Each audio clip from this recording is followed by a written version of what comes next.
The Donald Trump administration plans to ask Kurdish fighters in Syria to return U.S. weapons loaned for the fight against the Islamic State IS, but the administration is not ending all support despite growing pressure from NATO ally Turkey.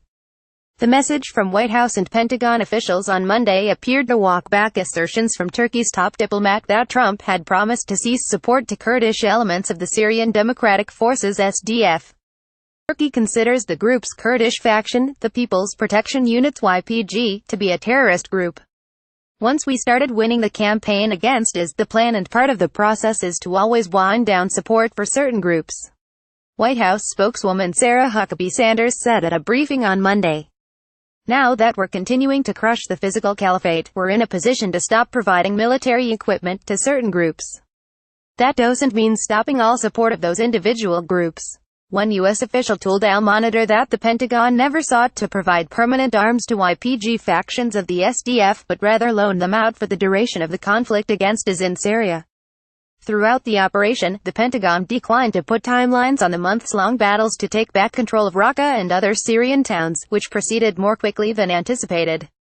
U.S. Department of Defense officials said that support to the Syrian Kurds would continue for the time being, subject to a review that's been ongoing ever since Trump authorized enhanced military support to U.S.-backed forces earlier this year.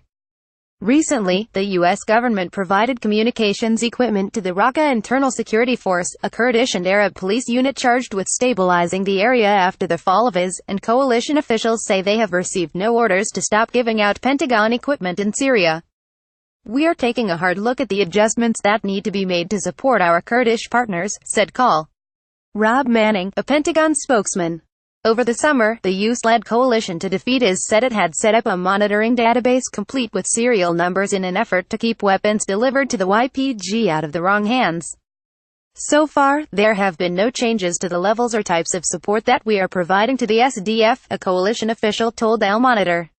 The Defense Department said it had shared lists of major military equipment provided to the YPG, such as heavy machine guns and Humvees, with Turkey to ensure their safe return, and it intends to take back large vehicles and heavy or cruiser weapons once IS has been defeated. The effort is not unprecedented. Many of the Pentagon's efforts to recoup weapons are classified, but other attempts to track supplies to armed groups have suffered from poor record-keeping.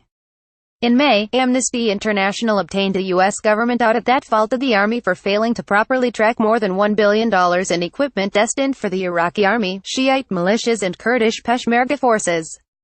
The report follows a 2015 research report by Action on Armed Violence, AIC-based arms monitor, that found the Pentagon lacked records for more than half of the 1.45 million weapons handed out in Iraq and Afghanistan.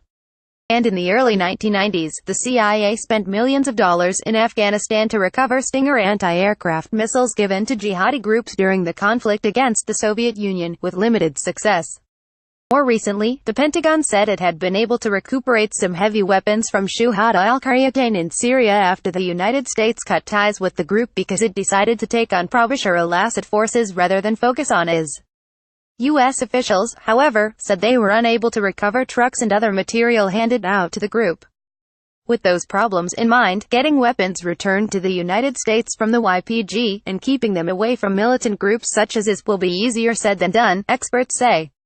There's only so much you can do from afar to make sure the weapons stay with the intended recipient, especially on the battlefield, said Matt Schroeder, a senior researcher with Small Arms Survey, a Geneva-based project that tracks weapons and munitions around the world. It's extremely difficult with non-state actors because oftentimes they don't have depots built for this purpose. The 2018 National Defense Authorization Act, Congress's key defense policy bill, allocates another $500 million to the fight against IS in Syria until next September, equipping an additional 5,000 rebel troops with AK-47s, heavy machine guns, sniper rifles, and more than $21 million in stipends. That figure includes arms for Syrian Kurds and the creation of temporary facilities that could be used to stage forward operations and hold stocks of arms and ammunition supplied from U.S. facilities in Kuwait and Jordan, creating a possible buffer against battlefield proliferation.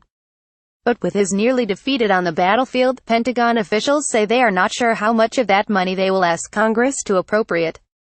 Only about 3,000 IS fighters are believed to remain in eastern Syria and western Iraq, down from nearly 45,000 militants at the height of the self-declared caliphate in 2015.